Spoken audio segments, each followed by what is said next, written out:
guys, this is Dan Seifert from mobileburn.com, and what I'm taking a look at today is the new Apple iPhone 4S, the latest in the Apple iPhone 4 Apple iPhone family, I should say, latest generation to be released by Apple. And as you might notice or might have heard, it is physically exactly the same as the outgoing Apple iPhone 4. And most of the upgrades, or all of the upgrades, I should say, are really inside the device and with the software that it's running. But let's take a look at the hardware here.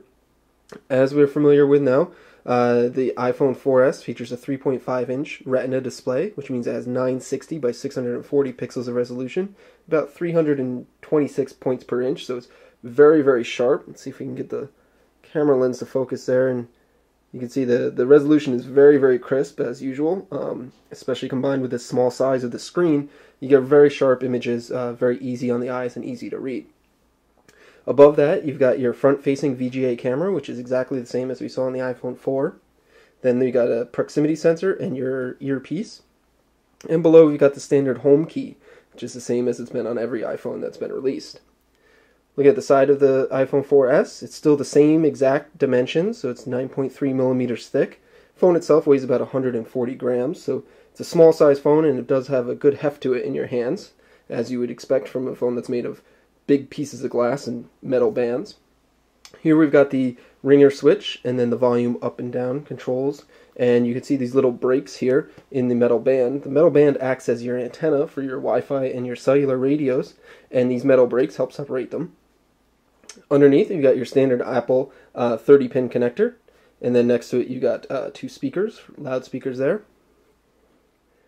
Over on the other side of the iPhone 4S we've got your SIM card slot. This particular model in my hands is an AT&T model, but both the Verizon Wireless and Sprint versions of the iPhone 4S also have the SIM card slot, as they are now global models. So the same phone is for all three carriers, and inside you'll find both CDMA and GSM support. Of course, in the AT&T version, the CDMA support is deactivated. Then we've got the brakes for the antenna bands there as well. Up top, you got your power sleep unlock key, noise cancelling microphone right there, and then a 3.5mm headphone jack. Now on the back you've got the glass panel that was on the iPhone 4, same exact thing. Up here in the upper right corner we've got the camera in the same spot, but it's not the same camera. We've got an upgraded 8-megapixel camera with a new lens and a new backside illuminated sensor. Apple claims that the new sensor is about 73% more sensitive to light than the 5-megapixel camera that was on the iPhone 4, which was already pretty impressive, so it's quite a bit of an upgrade there. It's also got an f2.4 aperture, so it's very bright and lets a lot of light in. It is capable of recording 1080p video, and of course it records 8-megapixel stills. Next to that we've got an LED flash like we saw on the previous model. So there you go. I mean, it's the hardware of the iPhone 4. It's exactly the same thing as we've seen since June of 2010 with the iPhone 4. Still very impressive as far as design-wise goes. Of course, that is entirely subjective, but the build quality and the materials used are really some of the best on the market as far as smartphones go. You won't find any plastic pieces on here or anything like that. It is all solid quality materials used in the construction, and there really is no creaks or breaks or anything like that. Of course, it is prone to being a little bit slippery because it is glass, and should you drop it, the glass will shatter from time to time, so that is something to be careful of if you happen to be a hard user or you happen to drop your phones very often. Now, just to do a quick comparison to show you that it is exactly the same, I've got an iPhone 4 here. There's no markings on them, so you really can't tell, and you're going to have to take my word for it, but this one is the iPhone 4S in my left hand, and this is the iPhone 4 in my right hand, and as you can see, they are physically identical. Let's flip this over this way here. So you've got the buttons right there, the antenna band. At the bottom, we've got the iPhone 4 on top, the iPhone 4S on the bottom. Now over here, we've got the iPhone 4 on top and the 4S on the bottom again. As you can see, the iPhone 4, this happens to be a CDMA model, and it does not have the SIM card slot. So because the iPhone 4 was not a global phone. And the top is exactly the same, as you can see. And then the backs of the two devices are exactly the same. This one now being on the right is the iPhone 4S, and the iPhone 4 is on the left. Now that we've seen that the outside of the phone is exactly the same as the iPhone 4, the real secret to the iPhone 4S, or the new things, is of course on the inside. Inside we've got a new A5 processor that is pulled from the iPad 2. So you've got a dual-core processor that Apple claims to have twice the browsing speed of the iPhone 4 and 7 times the graphics capabilities. So it is significantly faster, and we do notice that in our day-to-day usage of the phone itself. Apps do open faster. The animations and such are very fast and fluid. You've got what some people claim to be 60 frames per second animations the entire time. So you've got a lot going on as far as animations go, but everything is very buttery smooth with this processor. Now, the other claim to fame, of course, is the fact that this is running iOS 5, which is also available for the older models back to the 3GS. So the iPhone 4 and the iPhone 3GS are also able to be upgraded to iOS 5, excuse me.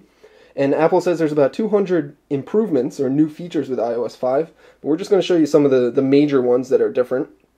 And I think the one thing that many people have been waiting a long time for is for Apple to address its notification system in iOS, and instead of the modal pop-ups that we've had before, Apple has adopted a rather familiar drawer up top that allows you to see your notifications in a familiar way that's very similar to what you see on Android phones, or even on Nokia Symbian Bell phones now, has the same exact type of drawer system. Apple does have some pretty cool features as far as the drawer goes. You can clear notifications out singularly, like you've seen on some Android phones from Motorola. Allows you to control the notifications one by one, which is pretty cool. You can sort them by time or priority if you prefer. Manually sort them by which notifications are most important to you. And you can control the level of notifications for each app. You can say whether one app will provide notifications or not. So you do have quite a bit of granular control with the notification center in iOS. Up top, you can see I've got a little weather ticker there that will show you my local weather information, and I can also add a stock ticker. So if I want to know what's exactly going on in the stock market at any given time, I can just drag down the notification bar right from the top and check it out.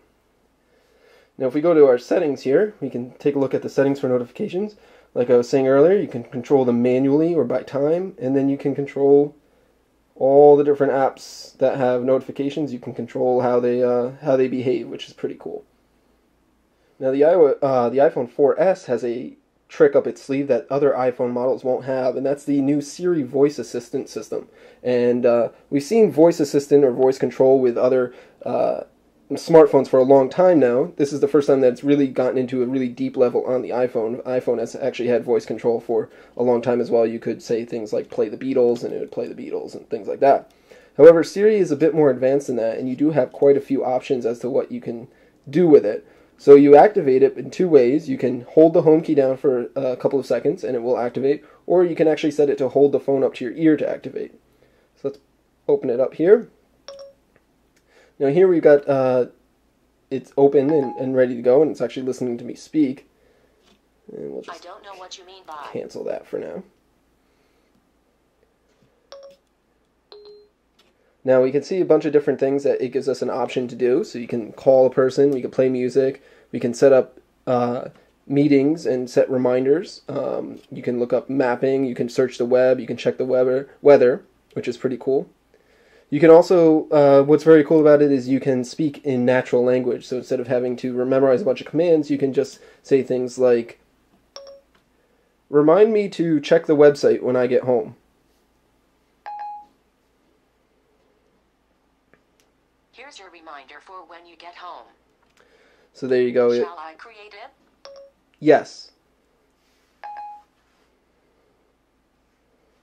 Okay, I'll remind you. So there you go. You can have it create reminders and stuff by just speaking naturally to the device without having to memorize a bunch of commands. Now you can do a lot of different things with Siri. You can do things like schedule calendar appointments. Schedule a meeting for 9 a.m. on Monday.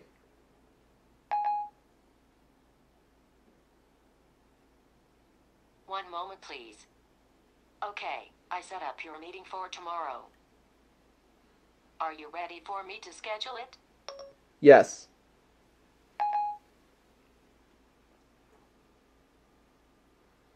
Okay, it's scheduled for tomorrow. You can also search the web, so you can say, Who won the 1986 World Series?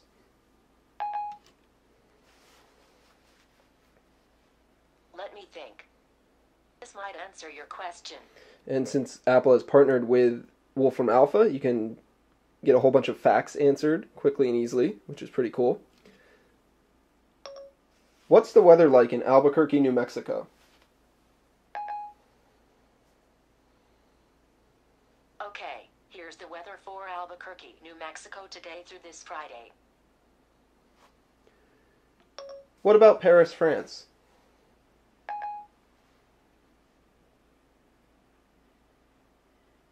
Here's the forecast for Paris, France today through this Friday. So as you can see, it's context aware, so it knows that I was asking about the weather in Albuquerque, and then I switched to Paris, France, and it gave me the weather in Paris, France, without having to say what's the weather in Paris. So it's a very smart system. It is still in beta right now, so Apple will certainly be improving this and probably extending its capabilities, but you can have quite a bit of fun with Siri, even now as it stands. Now, you also, in addition to those voice controls, you also have the ability to enter text with your voice, much like we've seen with Android for a long time now. Anywhere that you can input text, you can you hit the microphone to look up, or to transcribe anything. So, weather. And it will take whatever you've said and transcribe into text, and of course, input it into the text box that you have there.